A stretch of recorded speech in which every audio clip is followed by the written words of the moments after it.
Hi and welcome to the computer labs. Over here we're going to show you just a really quick video about the lab rules. Most of you should know about them because probably you took some um, computer classes. Okay, so the lab rules are very simple.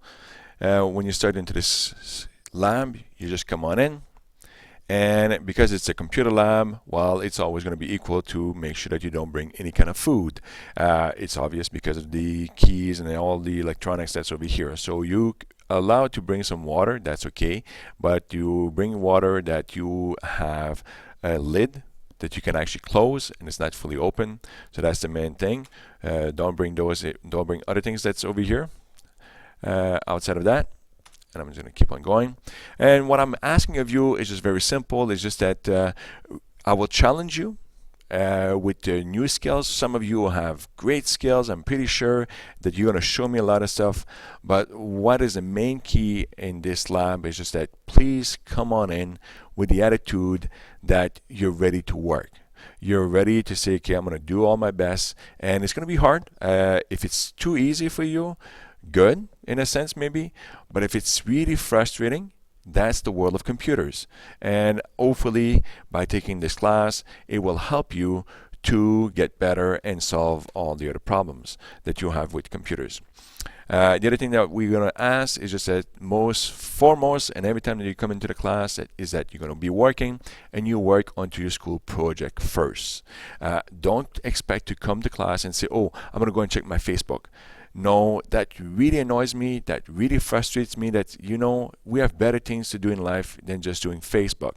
Some might get frustrated with this comment, but I will say to you that, hey, do the project, and if you're completely done and you got 100%, let's say, or you got a really good project, maybe you'll have time to go and do other stuff and go into your Facebook. But please, the main goal is just that you come to this lab, and it's just to make sure that you're going to learn all the new things. I was saying in computers, and especially in creativity, is that attitude is everything, and also in life. If you have a positive attitude about computers, you have a positive attitude that you want to learn stuff, you're here to learn new things, it will go really easy and it'll be fun. Okay, but if you come here and say, well, it doesn't work and it doesn't work and it doesn't work, well, you know what, you are still right. It ain't going to work because of your attitude. So please make sure that you have a good positive attitude to share and be creative about it. Be the best as you can be. So now over here, usually I would ask you, like, well, think about it for a moment. Look at this picture. What is this for? What does it look for? Okay, wow, a little glitch. So if you look at this, most of you will say, yeah, it's a guy who juggles clocks. But mainly it's because it's computer. You'll have a lot of projects, labs. Some of you might go out of the classroom and you have to learn one of the greatest skills in the world, and it's called time management. Yes, it is called time management. You have to manage your time. Is it time to go to Facebook? Is it time to look at Twitter? Is it time to look at Google Plus? No, because you're not done your project. So therefore, make sure that you do your project first. You manage your time, because some projects you might get maybe 5 days to do a project. Well, if you wait until the last day, you might be too late. You'll have to work the entire night in order to submit your project the next day. Well, instead, if you would have time management your stuff, you would have been done easily. And I will tell you, all the projects that I gave you usually lots and plenty of time to do the best project there is. But it's obvious that some of you, if you don't do your time management correctly, you will be rushed and you will submit some projects that are rushed. And that's what it is. So how to help you with these things? You have a lot of technology today, a lot of stuff that you can be using. And one of the best things is that I will show you that later on. It's the Google Calendar. Ask anyone in the world who are working, and you will see all the common things. They all have a calendar to-do list. No people in the world who has a job who doesn't have a calendar. I've never met one yet, but anyways, it could occur.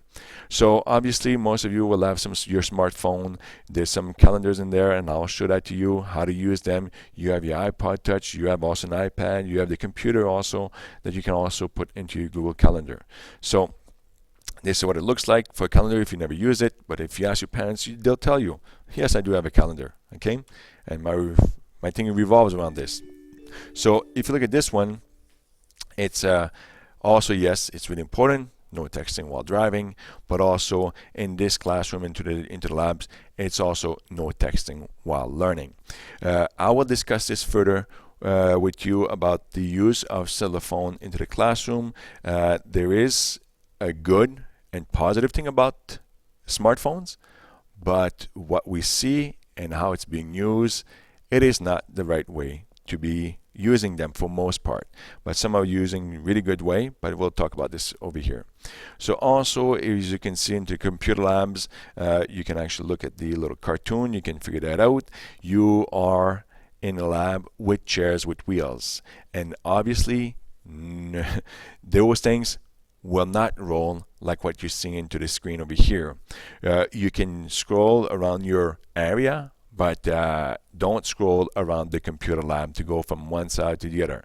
This will really annoy me. Okay, so make sure that you use it properly, otherwise you will lose the chair and you will be on your knees at the computer. So over here is another one that's really important, because you are using computers, but it's a creative class, and creativity cannot be judged by anyone else but yourself.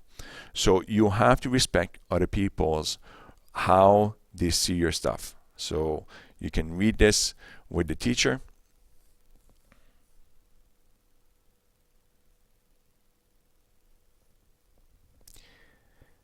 So when I'm going to be back, you will see that I'll talk about the famous pause moment for you to show I really need to be there in front of you and to do the dance and singing about it. Maybe, I don't know, I just want to show you what I mean by that, and then you'll see. Okay, so please do respect your peers, respect yourself, and respect the other people, their opinions, and also their views.